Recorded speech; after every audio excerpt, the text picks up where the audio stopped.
Hey everybody, welcome back to What the OTPF. I'm Allie, I'm a geriatric occupational therapist, and this is your digestible guide to breaking down the occupational therapy practice framework. Let's get to it.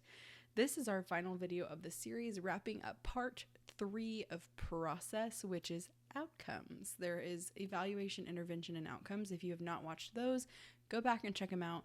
The full-length videos are on my YouTube. And before that, we had 7 videos on the process of the occupational therapy practice framework.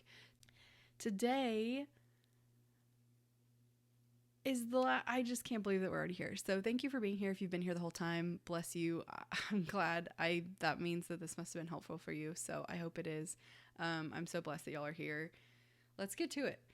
So you've completed an evaluation, you have done your intervention, you are making good progress with your patient, and now it's time for discharge. So discharge planning, ironically, kind of happens at the beginning when you're doing your evaluation as well. You're kind of thinking about the end game from the very beginning because you want your patient to be improving and getting better the entire time. So what's next, right? We have to think about your client. Do they need more therapy? Are they going home? Are they going to another facility? What does that look like? What are the recommendations for that facility? What do they need to have accomplished? Are there still goals they need to meet before they're approved for said facility or for home? For example, home health care, you have to be considered homebound to be eligible for home health care. So are they, do they meet those requirements? If not, are they more appropriate for maybe an outpatient therapy center? You might have to talk to people on their plan of care team. This might include other therapists like speech and physical therapy, doctors, any of their nurses, social work, any of that, family members that might be power of attorney or caregivers in that situation as well. And then kind of like preparing the client.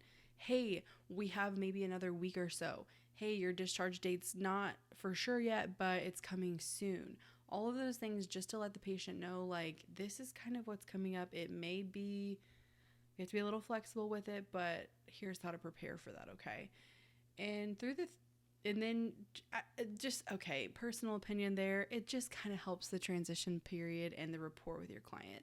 If all of a sudden something happens and it's out of your control, like, it's fine, but do your best to prepare the patient. It helps your rapport with them. These 3 steps are really intertwined between evaluation, intervention, and discharge. They, like I said in the beginning, we're thinking of discharge upon eval, especially like in acute care where they may only be there a few days, something to keep in mind, and what they want to achieve by the end. So as you're thinking about each of these steps separately, for the sake of breaking them down, I hope you know that they are so intertwined in our real jobs. I hope you see the benefit of linking them separately and kind of learning about each one and what they look like, but then how they also come together. That is it.